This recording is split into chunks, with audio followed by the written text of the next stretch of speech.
Grimm's Fairy Tales, The Three Languages.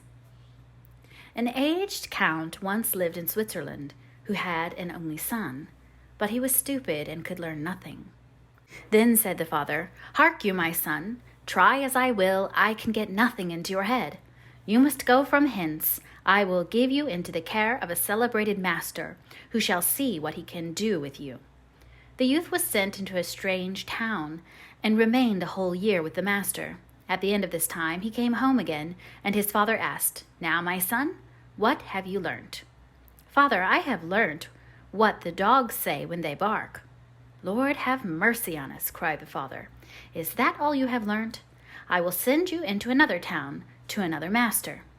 The youth was taken thither, and stayed a year with this master likewise.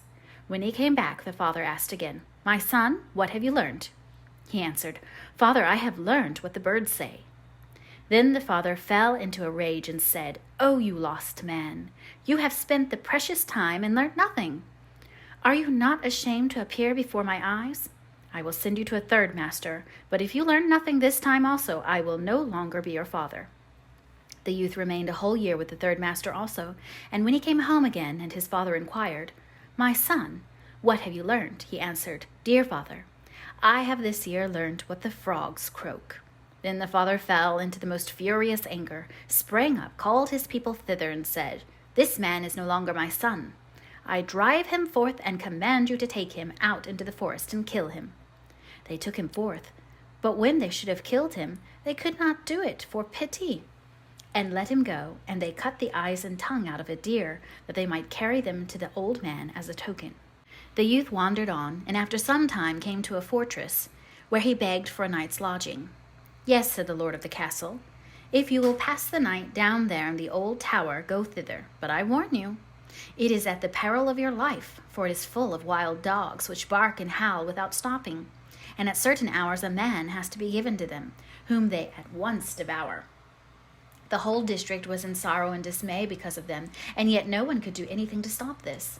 The youth, however, was without fear, and said, "Just let me go down to the barking dogs, and give me something that I can throw to them. They will do nothing to harm me." As he himself would have it so, they gave him some food for the wild dogs, and led him down to the tower.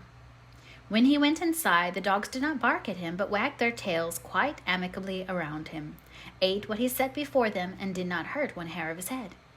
Next morning, to the astonishment of everyone, he came out again safe and unharmed, and said to the lord of the castle, "The dogs have revealed to me in their own language why they dwell there and bring evil on the land. They are bewitched, and are obliged to watch over a great treasure which is below in the tower, and they can have no rest until it is taken away, and I have likewise learnt from their discourse how that it is to be done." Then all who heard this rejoiced, and the lord of the castle said he would adopt him as a son if he accomplished it successfully. He went down again, and as he knew what he had to do, he did it thoroughly, and brought a chest full of gold out with him. The howling of the wild dogs was henceforth heard no more. They had disappeared, and the country was freed from the trouble. After some time, he took it in his head that he would travel to Rome. On the way he passed by a marsh, in which a number of frogs were sitting croaking. He listened to them, and when he became aware of what they were saying, he grew very thoughtful and sad.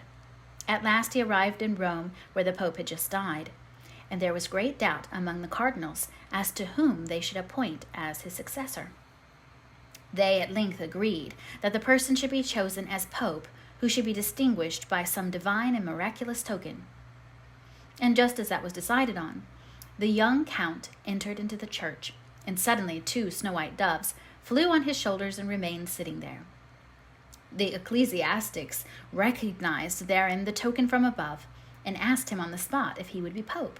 He was undecided, and knew not if he were worthy of this, but the doves counseled him to do it, and at length he said yes. Then was he anointed and consecrated, and thus was fulfilled what he had heard from the frogs on his way, which had so affected him, that he was to be his holiness the Pope. Then he had to sing a mass, and did not know one word of it, but the 2 doves sat continually on his shoulders, and said it all in his ear.